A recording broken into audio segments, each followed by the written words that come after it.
할렐루야. 네. 비가 오는 이 저녁에 이곳 행복하모니교회로 하나님을 예배하러 오신 모든 분들을 주님의 이름으로 사랑하고 축복합니다. 옆사람과 함께 인사해 보시겠습니다. 참 잘 오셨습니다. 참 잘 오셨습니다. 참 잘 오셨습니다. 한 번 더 인사해 봅시다. 주님께서 은혜를 부어 주실 것입니다. 주님께서 은혜를 부어 주실 것입니다. 주님께서 이 자리, 하나님을 예배하러 나온 이 자리에 계신 모든 분들에게 하나님의 충만한 은혜를 부어주실 줄 믿습니다. 우리가 하나님께 예배드릴 수 있는 이유 다른 건 아니고 오직 예수 그리스도의 은혜인 줄 믿습니다. 예수님께서 우리를 위해서 하나님께로 나아가는 길을 열어주셨습니다. 이 시간 찬양과 예배를 드리기에 앞서서 먼저 우리의 삶을 정돈하며 하나님 앞에 나아가기를 원합니다. 예수님께서 열어주신 이 예배 가운데 하나님을 만나기 위해서는 먼저 우리의 삶이 정결해야 합니다. 우리의 눈과 귀와 입과 온 마음이 하나님께 온전히 향할 수 있도록, 또 우리를 죄에서 구원하시고 우리에게 영원한 생명을 주신 그 하나님께 감사와 찬양을 드리기에 조금도 부족함이 없도록 주님, 우리의 죄를 회개하고 하나님만을 바라보게 하여 주시옵소서 라고 이렇게 기도하는 우리가 되기를 소망합니다. 이 시간 주여 한번 외치고 통성으로 기도하시겠습니다. 주여, 하나님 아버지 새롭고 산 길을 열어주셨습니다. 주님께서 우리와 함께 하시며 우리 아버지 주님께 나아갈 수 있는 길을 열어주셨습니다. 하나님, 이 시간 우리가 주님 앞에 나왔습니다. 주님의 은혜를 따라 주님 앞에 나왔습니다. 주님, 이 시간 우리를 위하여 흘리신 그 십자가 보혈에 아버지 그 은혜로 우리를 씻어 주시옵소서. 하나님을 만나기에 조금도 부족함 없도록 주님, 우리의 삶을 정결하게 하여 주시옵소서. 아버지, 우리의 머리부터 발끝까지 하나님 아버지 모든 죄악을 아버지 십자가 앞에 내려놓고 오직 주님의 은혜로, 주님의 그 사랑의 능력으로 하나님 아버지 주님 앞에 담대히 나아가게 하여 주시옵소서. 하나님 아버지, 나의 능력도 아니요 나의 자격도 아니요 오직 주님께서 우리를 위하여 주신 그 크신 은혜로 우리가 이 자리에 나왔습니다. 주님, 이 시간 은혜를 더하여 주옵소서. 주님, 이 시간 우리의 아버지 영과 혼과 몸을 주님 정결하게 씻어 주시옵소서. 오직 주님께서 원하시는 거룩한 사제자가 되기를 원합니다. 하나님 아버지, 이 시간, 이 장소, 이 자리, 아버지 이곳에 모인 모든 예배자가 하나님을 위한 아버지 하나님을 향한 예배자가 되게 하여 주시옵소서. 하나님 아버지, 주님께서 우리에게 주신 아버지 그 놀라운 은혜를 아버지 이 시간 노래하기를 원합니다.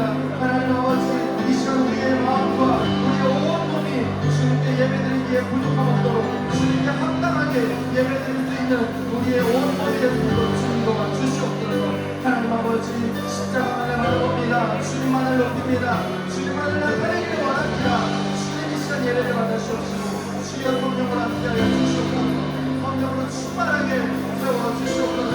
주님 도와주옵소서. 이 시간 한 번 더 기도하실 때는 주님께서 우리를 위하여 예비하신 그 은혜가 크신 줄 믿습니다. 이 시간 성령으로 충만하게 채우셔서 하나님 아버지 오직 주님만을 높이고 주님께 영광이 되는 예배가 해달라고, 우리를 성령으로 충만하게 채워달라고 이 시간 성령 충만을 위해서 주여 한번 외치고 통성으로 기도하시겠습니다. 주여,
아버지 가지시고 이곳으로 불러주심을 감사합니다.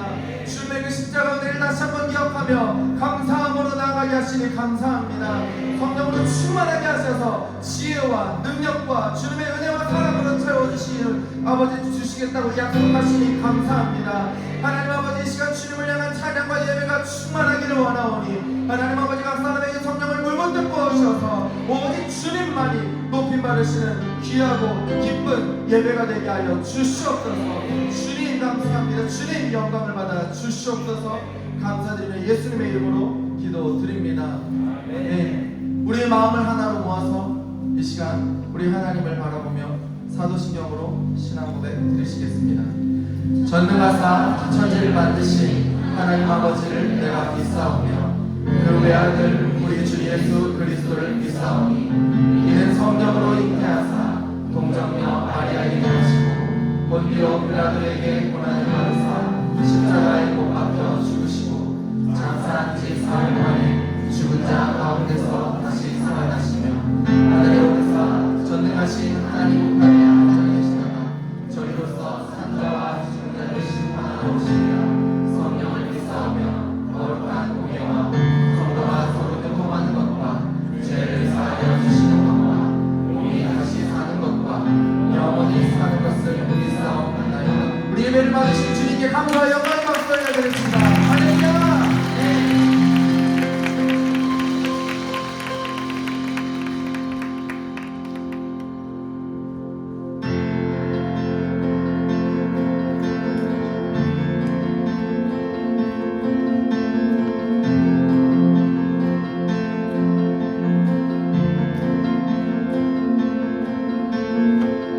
청정하게 들려오네 나의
함께 기도해봅시다. 나 신의 거룩해, 나 신의 거룩해, 다시 넘어져도 주 자비와 은혜로 날 안아주시네. 변함없는 주님의 빛 주시네. 영원하신 주 영광 땅 가득해. 내 맘과 영혼 모두 드리리. 성령의 불로 태우소서. 주님의 의로 날 감싸소서. 주를 더 사랑하도록 변함없는 주님의 빛 주시네. 영원하신 주 영광 땅 가득해. 내 맘에 소망은 주님을 찬양해야 돼. 중심이 주를 찬양.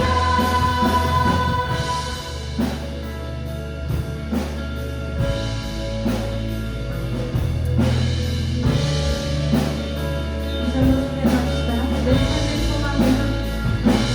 삶의 소망은 주를 구하며 나 자신을 버리고 주님을 찾아. 변함없는 주님의 빛 주시네. 영원하신 주 영광 땅 가득해. 내 맘과 영혼 모두 드리리. 성령의 불로 태우소서. 주님의 의로 날 감싸소서. 주를 더 사랑하도록 변함없는 주님의 빛 주시네. 영원하신 주 영광 땅 가득해. 내 맘의 소망은 주님을 찬양해야 돼. 중심이 주를 찬양. 변함없는 주님의 빛 주시네. 영원하신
인도하시고 또 어둠 속에서도 우리를 인도하시며 그 주님의 사랑의 길로 인도하시는 주님을 찬양합니다. 오직 주님께서 영광을 받아 주시옵소서.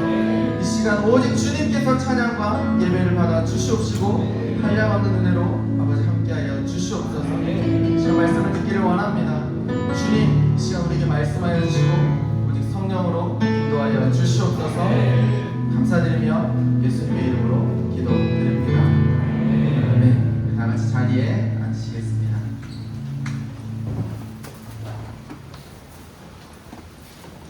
할렐루야. 네. 아직 안 지치셨죠? 네. 이번에 졸리면 다 다가갈 거예요. 네. 아무튼 자 오늘 성령대왕의 설교 한번 들어보도록 하겠습니다. 마가복음 11장 17절로 공지를 드렸는데요. 저희 15절부터 17절 한번 읽어보도록 하겠습니다. 신약성경 마가복음 11장 15절에서 17절 한번 다 같이 읽어보겠습니다.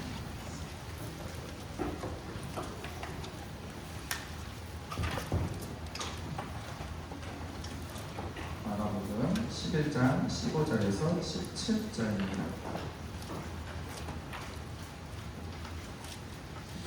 되신 것 같은데요. 다 함께 한 목소리로 읽어보겠습니다. 저희가 예루살렘에 들어가니라. 예수께서 성전에 들어가사 성전 안에서 매매하는 자들을 내어 쫓으시며 돈 바꾸는 자들의 상과 비둘기 파는 자들의 의자를 둘러 엎으시며 아무나 기구를 가지고 성전 안으로 지나다님을 허치 아니하시고 이에 가르쳐 이르시되 기록된 바 내 집은 만민의 기도하는 집이라 칭함을 받으리라고 하지 아니하였느냐. 너희는 강도의 꼴을 만들었다 하시네. 아멘. 자 우리가 읽은 이 신약성경 마가복음 21장 15절에서 17절의 내용을 가지고 이제 진짜 주님을 따라야 할 시간입니다 라는 제목으로 말씀을 나누고자 합니다. 올해 대학청년부 제자되고 또 제자 다음으로 라는 그 표를 가지고 우리의 믿음의 방향을 세팅해서 나가고 있죠. 이번 5월 성령대왕의 주제 역시 이와 비슷한 흐름으로 주님을 본받는 것, 또 주님께 집중하는 것이라는 내용을 가지고 또 말씀을 듣고 또 기도할 예정입니다. 오늘 이 자리를 통해서 하나님께 더욱 집중하고 우리 주님을 본받아 살아가는 저와 여러분이 되시길 소망합니다. 자 오늘 우리가 본 말씀은 뭐 익히 잘 아는 내용이실 거예요. 예수님께서 십자가를 지시기 전에 그 예루살렘 안으로 들어오셔서 가장 먼저 하신 일입니다. 일명 성전 점화 사건이라고도 알려져 있습니다. 예수님 당시에 존재했던 성전은 이 헤롯 성전이라고 합니다. 솔로몬 성전도 있었고 하지만 솔로몬 성전 무너지고 그 다음에 성전도 뭐 되고 아무튼 이스라엘 백성들의 이 마음을 사기 위해서 환심을 사기 위해서 이 헤롯 왕이 이 헤롯 성전을 자기 이름을 따서 이 성전을 지어줬어요. 크고 아름답고 웅장한 성전입니다. 성전의 구조에 대해서 이 헤롯 성전의 구조에 대해서 좀 더 이야기할 필요가 있는데요. 성전은 메인 건물인 성소와 뜰로 이루어져 있습니다. 성소는 제사를 드리는 곳이죠. 그리고 이 뜰은 이 단계별로 영역이 나눠져 있어요. 들어갈 수 있는 사람과 들어가지 못하는 사람들이 좀 분류가 되어 있습니다. 가장 중심부 성소 바로 안쪽 그쪽에는 이제 이 제사장의 뜰이라고 했었어요. 제사장만 들어갈 수 있습니다. 그 다음 구역은 유대인의 뜰, 이 남자의 뜰이 있었습니다. 유대인 남성들만이 들어갈 수 있는 남자의 뜰이 있었어요.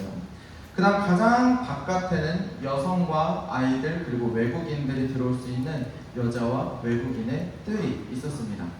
오늘 예수님께서 소위 이 난동을 부리셨죠.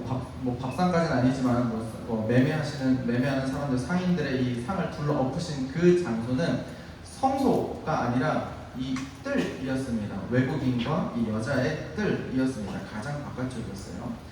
성전의 뜰이라고 하니까 뭔가 예배를 드릴 수 없는 장소라고 생각이 들기도 하지만 그곳 역시 하나님께 기도를 드리고 말씀을 듣는 데 충분한 곳이었어요. 비록 제사를 드릴 수 있는 건 유대인 남자들 뿐이었지만 유대인 남자가 아닌 사람들도 각자 들어갈 수 있는 그 뜰에서 하나님의 말씀을 읽고 또 기도하는 것은 가능했습니다. 그런데 문제는 이 뜰이 기도의 장소에서 시장바닥으로 변질되었다는 겁니다. 성전 상인들은 제사를 위한 각종 서비스를 제공한답시고 이 여인과 이방인의 뜰을 꿰차고 들어가서 거기서 상인 일을 했습니다. 그리고 이 성전을 관리하는 이 성전 지도자들, 장로들, 제사장들과 결탁해서 이 종교 지도자들이 이 성소, 이 뜰에서 장사를 해도 되게끔 그렇게 허락을 받았습니다.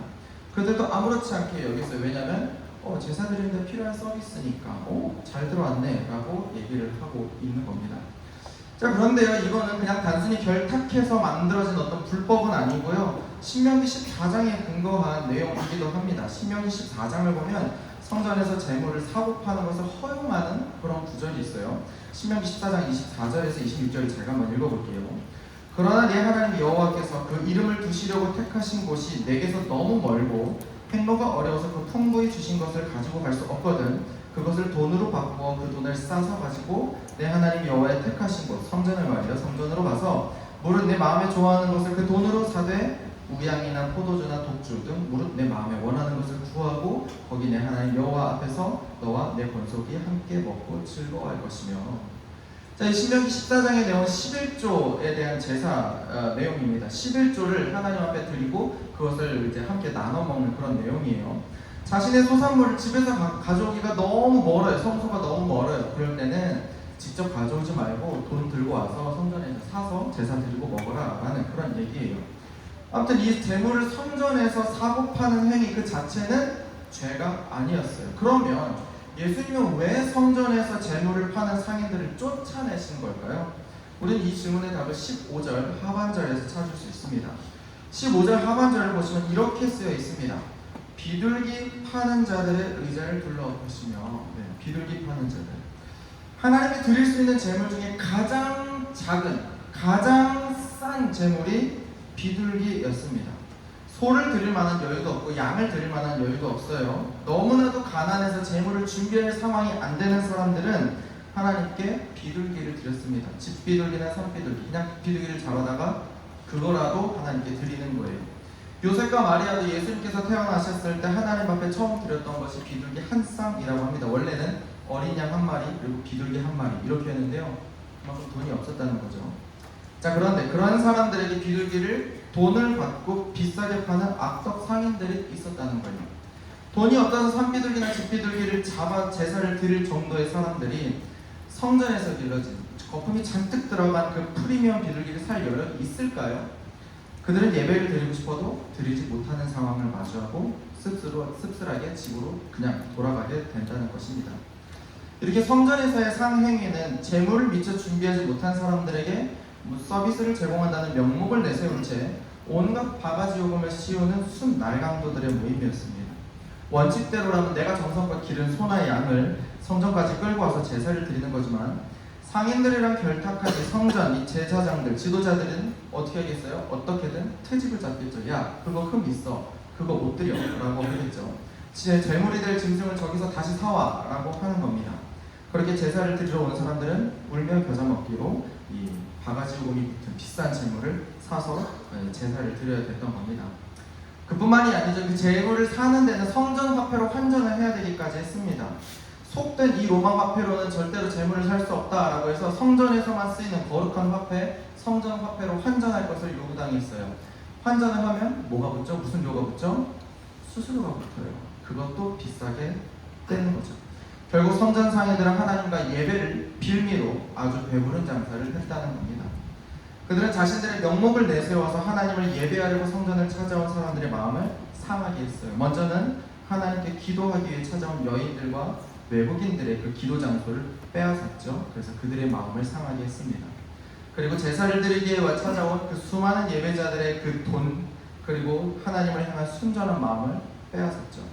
예수님이 이 모습을 보면서 상인들에게 너희가 기도하는 곳을 순날강도들의 아지트로 만들었다라고 말씀하신 것이었습니다. 자, 그런데 우리는 여기서 좀 더 깊이 이 말씀을 좀 묵상해 보려고 합니다. 예수님은 당시 성전에 이 헤롯 성전의 폐단을 보고 순날강도들 아니야 라고 이제 강도에 구려내는 말을 쓰셨지만 이건 예수님께서 스스로 만드신 내용이 아니라 인용하는 지금 화법이세요. 이 강도의 구렬이라는 말은 이미 구약성경 예레미야 7장에 나와 있는 그 강도의 구렬, 그 말 그대로 예수님이 갖다 쓰신 거거든요.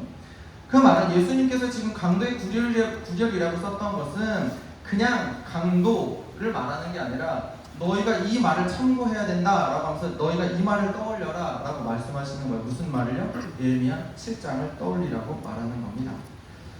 이 예레미야 7장 1절에서 11절이 이 성전 설계에 대한 내용인데요. 한번 구약성경 예레미야서를 한번 찾아보실까요? 예레미야서 7장 1절에서 11절을 한번 찾아보실 거예요. 예레미야 7장 1절에서 11절입니다. 아사렘에 있어요. 예레미야 7장 1절에서 11절입니다.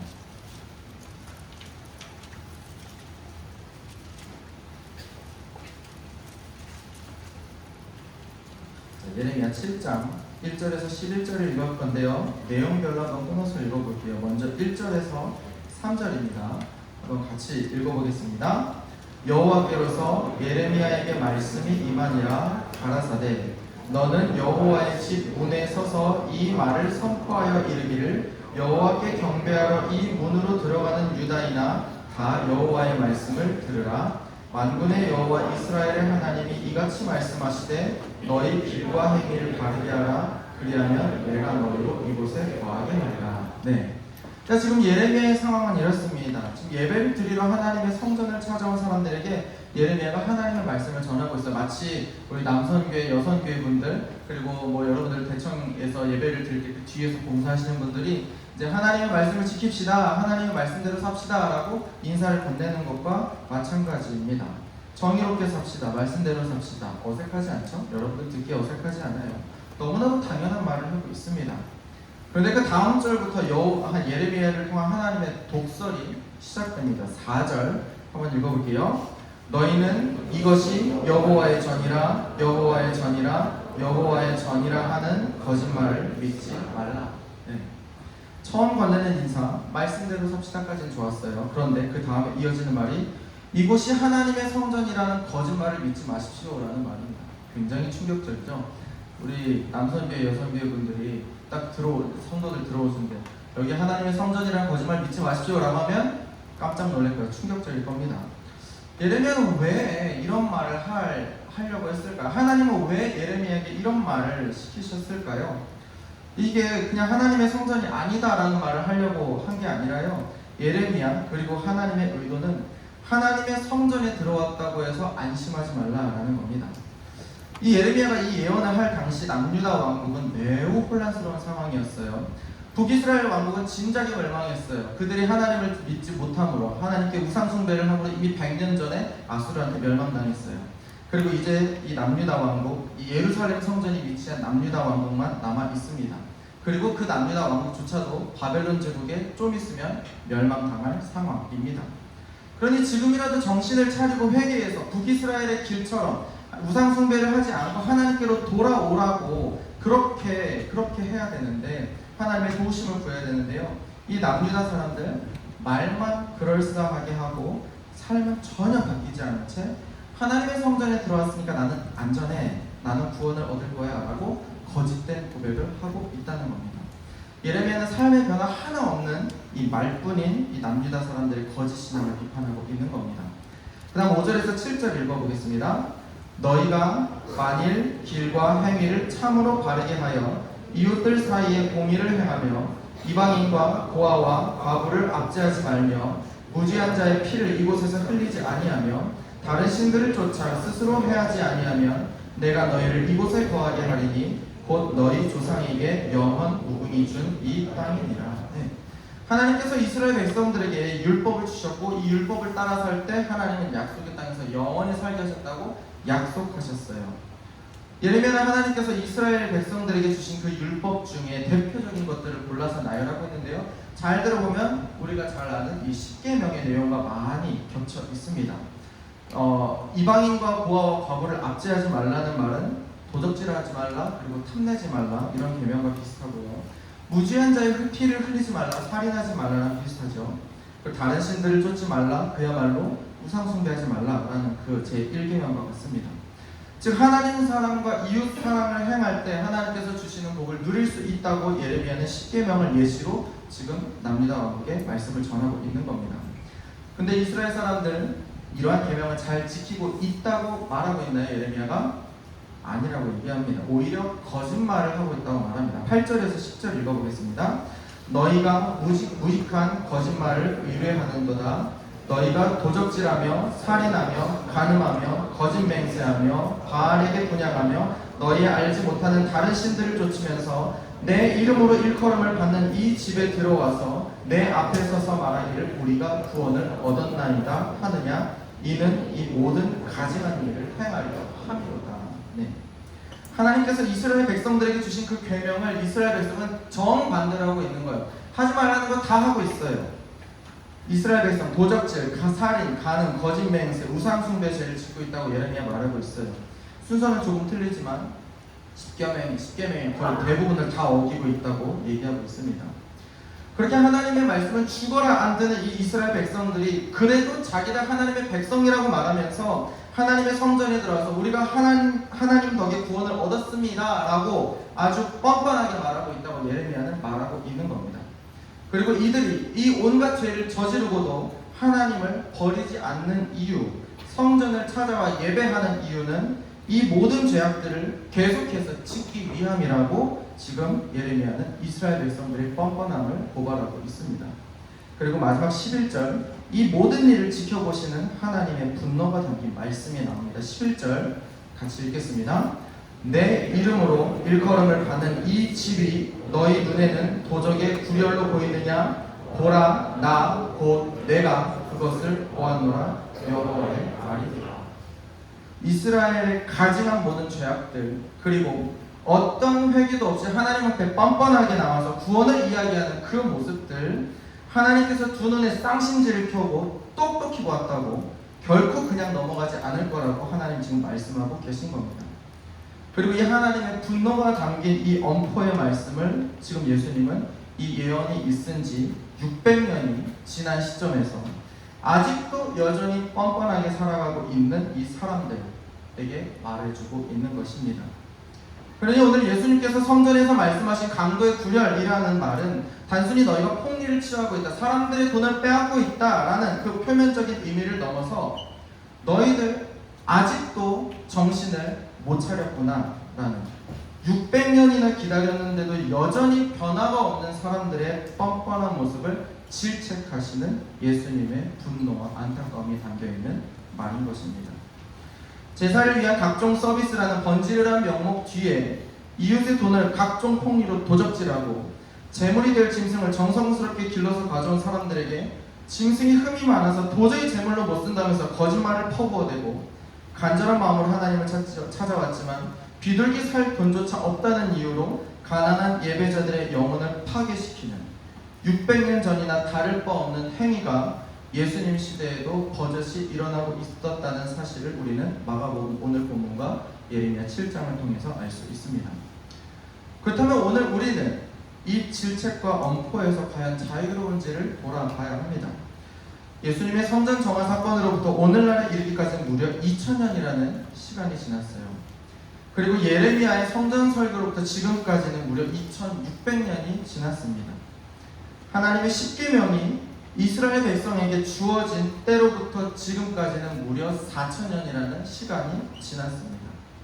지금 우리의 모습은 적어도 그들의 모습과는 더 눈꼽만큼이라도 개선되어야 되지 않을까요? 사람들은 세상이 편해지고 있다고, 점점 더 나아지고 있다고 말하는데 왜 하나님 앞에서는 여전히 죄인으로 살려고 하고 오히려 더 뻔뻔한 모습으로 살려고 하는지 모르겠습니다. 제가 이런 메시지를 나눠야 되겠다고 생각하게 된 계기가 있는데, 제가 어노인팅 9집 음원을 참 좋아해요. 그래서 자주 듣곤 했는데 이 성령대망회를 준비하면서 그때 들었던 그 어노인팅 9집을 들어봐야겠다고 문득 생각이 들었어요. 음원을 듣고 있다가 그 음원은 특이하게 이 찬양 중에 이제 메시지 타임이 들어가요. 그래서 메시지를 들어봤는데 지금으로부터 약 14년 전에 나온 음원인데요.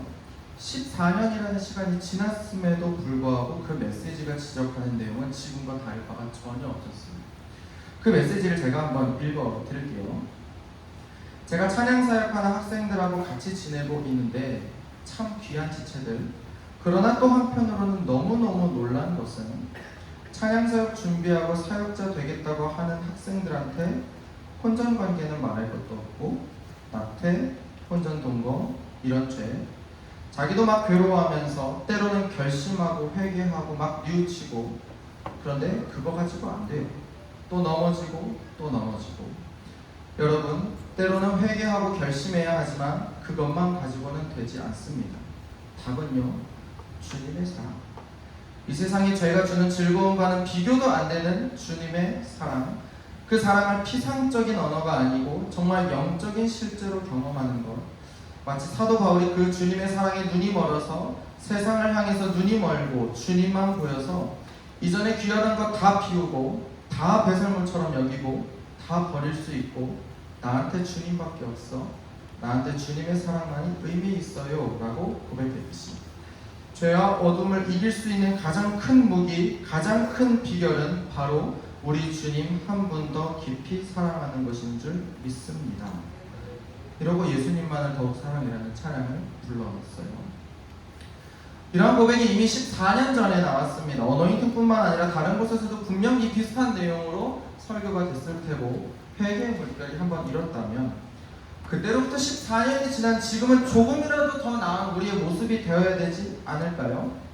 14년 전에 여러분의 믿음과 지금을 비교해봤어요. 누군가는 14년이 안 됐을 수도 있어요. 하지만 그 전날보다, 지난 날보다 지금이 영적으로 더 나은 모습을 보이고 있다고 말할 수 있으신가요? 저 자신도 아주 두렵습니다. 반대로 나의 삶이 지난 날과 비교했을 때 다른 것이 없다면, 나는 내 삶이 더욱 거룩해지기를 원하시는 그 하나님의 음성과 양심의 찔림이 얼마나 무뎌져 온 걸까요?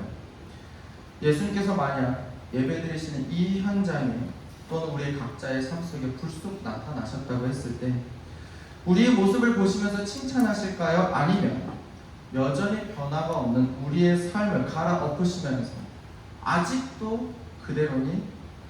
라고 질책하실까요? 우리는 마지막 때가 가까운 이 시점에 더 이상 돌이킬 수 없는 때가 오기 전에 진지하게 고민해봐야 할 것입니다. 지금부터라도 말씀대로 살기를 작정하고 힘쓰는 저와 여러분이 되시길 바랍니다. 하나님을 따르고 예수님을 본받으며 주님 가신 길을 따라가는 저와 여러분이 되시길 바랍니다. 성령의 질책을 겸허히 받고 내 삶을 돌이키기 위해서 최선을 다하는 저와 여러분이 되시길 진심으로 소망합니다.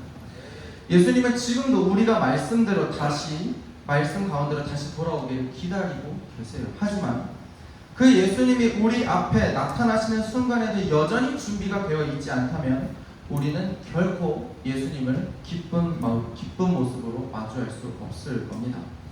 우리 믿음을 철저하게 돌아보고 지금부터라도 다시 말씀으로 살아가는 오늘 이 시간이 되기를 소망합니다. 자, 그럼 우리가 어떻게 해야 예수님을 따르는 제자의 모습을 회복할 수 있을까요? 예수님은 제자가 따라야 될 명령을 마가복음 8장에서 말씀하십니다. 한번 마가복음 8장으로 한번 가보시겠어요?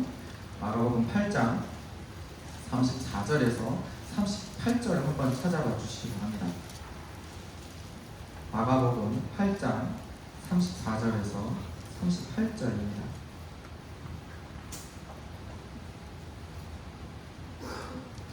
마가복음 8장 34절에서 38절 다 같이 읽어보겠습니다. 무리와 제자들을 불러 이르시되 아무든지 나를 따라오려거든 자기를 부인하고 자기 십자가를 지고 나를 쫓을 것이니라. 누구든지 제 목숨을 구원코자 하면 잃을 것이요 누구든지 나와 복음을 위하여 제 목숨을 잃으면 구원하리라. 사람이 만일 온 천하를 얻고도 제 목숨을 잃으면 무엇이 유익하리요? 사람이 무엇을 주고 제 목숨을 바꾸겠느냐? 누구든지 이 음란하고 죄 많은 세대에서 나와 내 말을 부끄러워하면 인자도 아버지의 영광으로 거룩한 천사들과 함께 올 때에 그 사람을 부끄러워하리라. 예수님은 제자가 되기 위해서는 첫째로 자기를 부인하라고 하십니다. 너무나도 익숙하고 당연한 얘기예요. 근데 오늘 이 성전 정화 사건의 내용을 토대로 했을 때 우리의 어떤 모습을 부인해야 될까요? 우리의 이 검은 속내를 부인해야 합니다. 겉으로는 하나님을 위한 것, 예배자들을 위한 것이라고 말하면서 하나님을 포함해서 수많은 예배자들의 마음을 상하게 한 이 성전 상인들과 종교 지도자들처럼 우리 안에도 우리가 하는 이 일들이 정말 하나님의 영광을 위한 것인지를 돌아보아야 한다는 것입니다. 수많은 상황과 환경 속에서 우리는 명분을 내세워서 우리의 욕심을 채우고 우리가 짓고 싶은 죄를 지으려고 할 때가 있습니다. 정의와 올바름을 내세워 쓴소리를 하지만 정작 그냥 실상은 그냥 그 사람이 싫었다거나 그냥 내 생각대로 밀고 나가고 싶었던 마음이 있을 때가 있죠. 하나님 또는 부모님께 마땅히 드려야 할 각종 11조와 용돈을 돈이 없다라는 이유로 미루는 현대판 고르반과 같은 일을 하거나 사랑한다는 이유로 갈 때까지 가지만 하나 될 마음은 없어서 불씨 한번 터뜨리고 헤어지는 그런 무책임한 일들을 하거나 술을 그냥 먹고 싶어요. 술을 먹고 싶다는 일념으로 성경에서 술 먹어도 된다는 그런 말만 찾아보기도 하는 등등 하나님의 말씀대로 사는 것도 쉬운 일이 아닌데 그 삶의 만족과 욕심 그리고 내가 짓고 싶은 죄 때문에 이러한 신앙이 뒷전으로 밀리는 일들 우리는 다시 생각해 봐야 될 것입니다. 분명 명목은 있어요. 그리고 그럴듯할 겁니다. 하지만 우리의 마음, 우리 안에 계시는 성령님은 분명히 알 겁니다. 그 행동을 하려는 것이 정말 하나님을 위한 것인지 아니면 내 욕심을 채우기 위한 것인지 하나님 앞에서 솔직하게 나 자신을 돌아보고 진심으로 회개하며 말씀대로 살기를 결단하는 저와 여러분이 되어야 될 줄 믿습니다. 하나님의 말씀에 예수님의 명령에 내 시선을 오로지 집중하는 저와 여러분이 되시길 바랍니다. 자, 둘째로 자기 십자가를 져야 한다고 예수님 말씀하세요. 예수님은 자신을 따르는 것이 절대 쉽다고 하지 않았습니다. 예수님께서 보여주신 이 십자가의 길은 고난의 길 그리고 죽음의 길이었습니다. 그러기에 예수님은 제자들에게 죽을 각오하고 따라오라고 말씀하십니다. 그런데 이건 극단적이고 폭력적인 성도, 자살특공대 같은 성도가 되라는 말이 아니에요. 언제 어디서나 우리에게 주어지는 그 모든 핍박과 유혹에 굴하지 말라는 것입니다. 예수님께서 십자가를 지시고 걸어가신 길을 한번 생각해 보시길 바라요. 예수님께서 언제 폭력적으로 사람들을 대하신 적이 있으신가요? 예수님은 자신을 죽이려는 그 바리새인들에게조차도 가르침을 주시고 그들과 대화하려고 하셨어요. 그리고 예수님은 폭력적인 방법 없이 그저 자신에게 주어지는 고난을 묵묵히 받아들이시면서 자신의 십자가를 지셨습니다. 오늘 성전을 정하실 때도 그래요. 그냥 우리가 읽으면 아 그렇구나 라고 하지만 굉장히 이상한 부분이에요. 왜냐하면 사람들이 제사를 드려서 바글바글하게 모였습니다. 그런데 성전을 청소하는 분은 몇 명이에요? 딱 한 분이에요. 여러분들 이 많은 사람들 중에 한 명이 상 뒤집어 엎었다고 생각해 보세요. 그게 얼마나 효과가 있을까요? 아마 본체도 안 한 사람들 많았을 겁니다.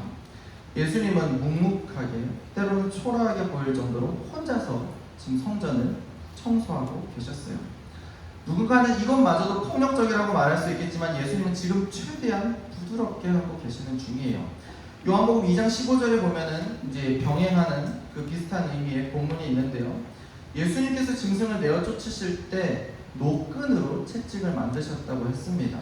가죽도 아니고요. 가죽 채찍 아니에요. 팍팍 소리 나는 거 아니고요. 철 채찍도 아니었어요. 살짝 아플 수도 있지만 결코 생명을 해할 수 없는 그 노끈으로 부드러운 노끈으로 짐승들을 쫓았다고 합니다. 예수님은 그 성전 상인들의 상회의가 잘못되었다는 것을 말씀하시기는 하지만 그들의 재산에 손해를 끼칠 정도로 폭력적으로 지금 이 일을 하고 계신 게 아니에요. 딱 필요한 만큼만 그리고 딱 말씀을 전하기에 필요한 만큼만 그들을 훈계하시고 가르치고 계십니다. 예수님을 따르는 것, 신앙생활을 하는 것이 언제부턴가 세상과 대적하고 담을 쌓는 일이 되어버렸어요. 그럼 어떻게 전도하실 거예요? 그들과 소통 창구를 막았는데 어떻게 그들에게 선한 영향력을 줄 수 있냐 이 말입니다. 오늘 예수님의 성전 정화 사건을 잘 들여다보시길 바래요. 우리도 복음을 전할 때 예수님처럼 전해야 됩니다. 세상의 핍박에 굴해서는 안 되지만 그렇다고 해서 모든 사람들과의 관계를 막 마귀 대적하듯이 막 할 필요는 없는 거예요. 할 수 있거든 모든 사람과 화목하시기 바래요. 그러나 우리의 행동에 지켜야 할 분명한 선은 있어야 된다는 겁니다. 내 목에 칼이 들어와도 그 지켜내야 하는 선은 지켜내라는 얘기인 거예요. 그것이 바로 자기 십자가를 지고 예수님을 따르는 겁니다. 교양 있게 상식선에서 행동하시기 바래요. 그러나 그러한 상식과 교양 속에서도 우리의 믿음을 위협하는 것들이 있다면 그것은 정중하게 거절하고 이에 따라오는 고난이 있다면 그냥 당연하게 이상하지 않게 여기시기 바래요. 성전 상인들도 썩을 대로 썩어버렸던 종교 지도자들도 결국은 하나님의 백성이에요. 예수님은 그들이 하나님께 돌아올 가능성을 배제하지 않으셨어요. 마찬가지로 우리도 믿지 않는 사람들에게 마음을 열고 그들을 품어내야 합니다. 그들에게서 악한 영향력을 받지 않도록 더욱 믿음을 굳건하게 하고 오래 참음과 절제함으로 그들과 화목하며 그들에게 복음의 선한 영향력을 주어야 합니다. 그리고 무엇보다도 이것이 나의 만족이 아니라 나의 사명, 나의 십자가, 나의 영광을, 하나님의 영광을 위해서 내 삶을 그들에게 쏟아 부어야 한다는 사실 잊지 마시길 바랍니다. 말씀을 마치겠습니다. 마지막 때를 기다리며 우리는 어제보다 더 나은 우리의 신앙, 우리의 삶을 만들어내야 하는 줄 믿습니다. 이제 진짜 정말로 주님을 따라야 합니다. 이미 하나님의 명령은 수천 년 전에 이미 우리에게 주어졌습니다. 이것을 따를지 말지는 우리에게 달렸어요. 하나님의 말씀을 따르기로 결단하시는 분들, 예수님을 본받기로 결단하시는 분들은 하나님께서 우리에게 말씀하시는 오늘의 말씀을 새겨 들으시기 바랍니다. 첫째로 반복되는 죄를 끊어내는 저와 여러분이 되시길 바랍니다. 내 검은 속내, 내 뜻과 욕심을 부인하고 오로지 하나님의 말씀에 집중하고 하나님의 영광을 위해 살기로 결단해야 합니다. 그리고 두 번째로 사람들과 화목하게 지내되 타협할 수 없는 것은 정중하게 거절하고 고난을 받으십시오. 이것이 우리에게 주어진 십자가를 지는 삶입니다. 사람들과 화목한 가운데 복음의 영향력을 행사하는 저와 여러분이 되시길 바랍니다. 그렇게 자신의 모든 것을 버리고 하나님의 뜻을 이루심으로 우리에게 생명을 주신 예수님처럼 우리의 삶을 하나님께 그리고 사람들에게 쏟아 부음으로써 복음의 생명을 사람들과 함께 나누는 진정한 예수님의 제자가 되어야 될 줄 믿습니다. 기도하겠습니다. 하나님 아버지 감사합니다. 주님, 오늘 예수님께서 여전히 뻔뻔한 모습으로 살아가고 있던 이스라엘 백성을 책망하시는 그 모습을 봤습니다. 주님, 우리는 예수님을 따른다고 말하면서 어쩌면 그냥 겉으로만 거룩한 척하고 속은 썩어질 대로 썩은 아버지 그런 모습을 하고 있지는 않습니까? 그것을 넘어서 하나님을 위해서라고 말하지만 그 모든 것은 다 명목이고 그저 내 욕심, 내 배를 채우기 위한 그런 삶을 살고 있지는 않습니까? 주님, 우리가 온전히 우리를 돌아보기를 원합니다. 가식적인 모습, 거짓된 모습, 성령님 이 시간 뜨겁게, 따갑게 책망하여 주시고 온전히 주님의 제자다운 모습으로 다시 새로워질 수 있도록 주님 도와주시옵소서. 감사드리며 예수님의 이름으로 기도드립니다. 네, 시간 통성 기도를 하실 건데요. 첫 번째 기도 제목 한번 보여주시겠어요? 첫 번째 통성 기도 제목. 다 같이 한번 마가복음 11장 17절 읽어보도록 하겠습니다. 내 집은 만민의 기도하는 집이라 칭함을 받으리라고 하지 아니하였느냐? 너희는 강도의 굴레를 만들었도다. 네, 아직도 라고 예수님은 말씀하십니다. 이 시간 하나님께서 우리에게 그렇게 말씀하실 때 이제는 바뀌겠습니다. 이제는 지금부터는 바뀌겠습니다 라고 지금부터라도 예수님의 그 길을 따르는 우리가 되었으면 좋겠습니다. 우리가 기도할 거 4가지 있는데요. 성령님의 책망과 양심의 찔림이 회복되기를 기도합시다. 그냥 나쁜 짓 해와서 익숙해져서 그냥 하나님이 아니라고 하는데도 아니야 하면서 하는 그런 일들 어쩌면 우리 속에 많을 수도 있습니다. 저 자신도 그렇고요. 그렇게 하나님의 책망과 양심의 찔림이 다시 날카로워져서 내 심장을 파고들고 이렇게 살면 안 되는구나 다시 돌아가는 우리가 되었으면 좋겠습니다. 그리고 두 번째는 하나님의 말씀만을 삶의 원칙으로 삼기를 기도합시다. 하나님의 말씀을 기준으로 삼지 않고 다른 것, 조금이라도 다른 것 섞이면 여러분들 경험해 보셨을 겁니다. 이리저리 마구마구 흔들릴 겁니다. 하나님의 말씀만을 원칙으로 살시기 바랍니다. 그리고 하나님을 위해서라고 하면서 내 욕심을 채우는 일들이 끊어지게 기도합시다. 정의를 위해서 내가 그 사람에게 쓴소리를 해. 하지만 실상 나는 알죠. 그냥 그 사람이 싫어서 얘기한 거예요. 그냥 트집 잡은 거예요. 그런 일들 일어나지 않게 해달라고 시간 기도할 거고요. 그리고 반복되는 죄가 끊어지게 해달라고 기도합시다. 정말로 끊어져야 되는 줄 믿습니다. 언제까지고 질질 끌고 다닐 수 없습니다. 주님 다시 오시는 그날까지 질질 끌어서는 안 됩니다. 이 시간 우리가 하나님 앞에 진심으로 회개하는 마음으로 함께 찬양하고 그리고 이 시간 기도하도록 하겠습니다.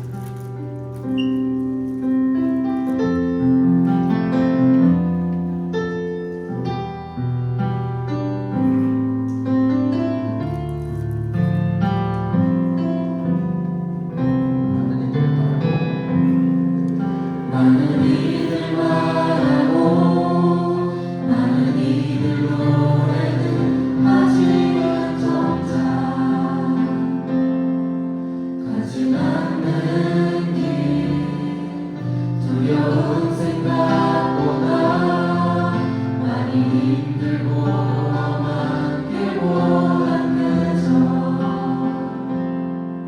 말로만 가려기에 점점 멀어져만 가네. 내게 생명 주었던 그 길 점점 이용하려 하네. 내게 사랑 주었던 그 길 다시 보는 앞에 내 영혼 선해. 주님 만나 그때 나 다시 돌아가 주님께 예배드리며 다시 십자가의 길 걸으리.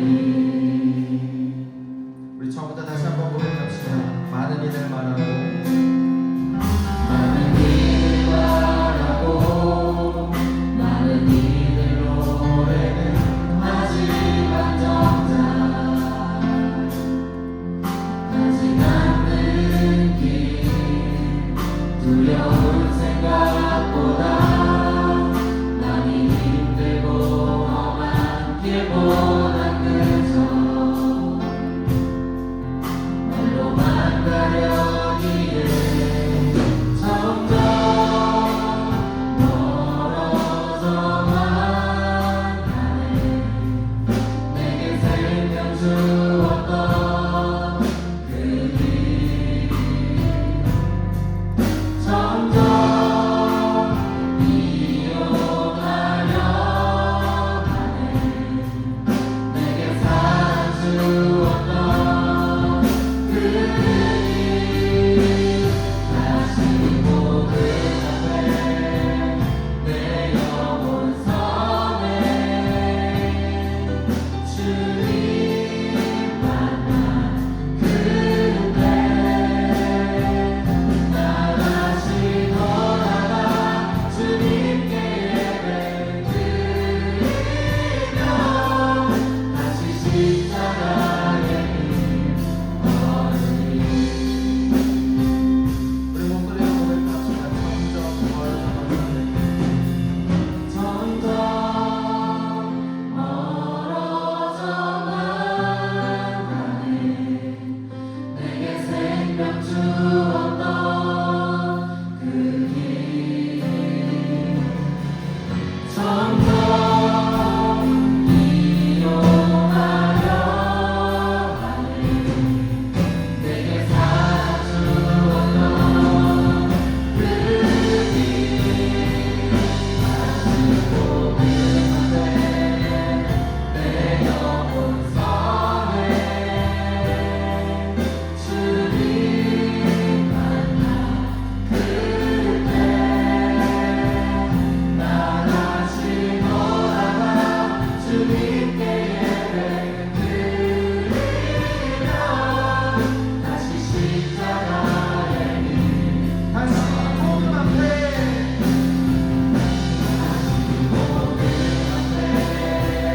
내 영혼 선해. 주님 만나 그때 나 다시 돌아가 주님께 예배드리며 다시 십자가 우리 연락을 가지고 주여 주시옵소서. 주님 도와주시옵소서. 주여 말씀 감사함으로 기도하시겠습니다. 주여 주여 주여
아버지 그런 것이 아니라 아버지 내 말씀을 지켜 살아가는 모든 공간에서 하나님의 말씀대로 살게 하셨소서. 하나님의 말씀대로 살게 하셨소서.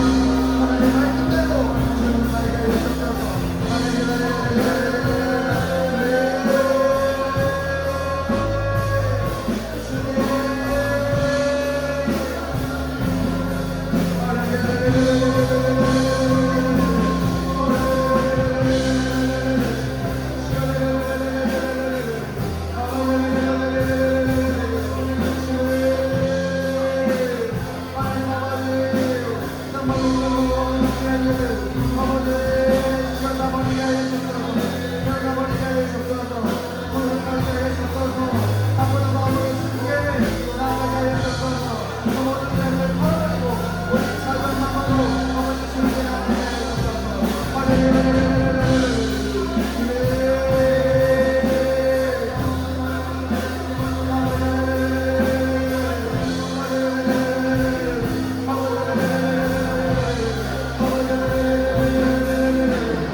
아무렇게나 되나 그냥 그렇게 생각하며 내 마음을 바꾸려고 하는 시도는 없는 채 그냥 말씀이 안 바뀐다라고 그냥 예배의 흥미를 잃어가는 우리 자신의 모습을 봅니다. 주님, 정작 잘못된 것은 내 마음인데 내가 무엇을 잘못했다고 말하고 있는지 주님, 때로는 한심하게 느껴집니다. 세상과 동떨어진 말씀이라고 지금 이 말이 어떻게 적용되냐고 그렇게 생각하면서 그냥 내가 하고 싶은 대로 살아왔던 나의 삶, 나의 고집, 주님, 언제까지 그렇게 하고 살 수 있겠습니까? 오늘 예수님께서 이스라엘 백성들에게 아직도라는 그 말씀 우리가 듣기를 원합니다. 아직도 안 바뀌었나? 라는 그 책망 우리가 정말로 받아들이고 지금부터라도 다시 하나님 자녀다운 예수님 제자다운 삶을 살기를 원합니다. 주님, 정말로 내 삶이 변화되기를 원합니다. 주님, 내 힘으로 어떻게 할 수 없지만 그냥 100번이라도 노력하면서 주님을 향해서 아버지 죄를 대하여 싸우고 아버지 그렇게 죽는 순간이 있더라도 주님 그 마지막 날까지 죄와의 싸움을 놓지 않게 하여 주시옵소서. 주님께서 가능하게 하시는 줄 믿습니다. 주님, 내 힘으로 안 되는 거 너무나도 압니다. 이제는 그냥 알고 질렸습니다. 물렸습니다. 이제 주님께서 도와주셔야 됩니다. 주님, 도와주시옵소서. 내 삶 죄에서 물러나기로 작정합니다. 내 삶 죄를 뿌리치기로 작정합니다. 주님, 이 시간부터 아버지 내 안에 스며드는 그 모든 죄들 뿌리치고 오직 주님의 말씀만 붙잡고 살아가기를 결단하오니 주님, 이 시간 내 삶의 중심이 되어 주시옵소서. 다시 주님의 복음 앞에 갑니다. 무뎌진 내 마음 다시 주님 앞으로 나갑니다.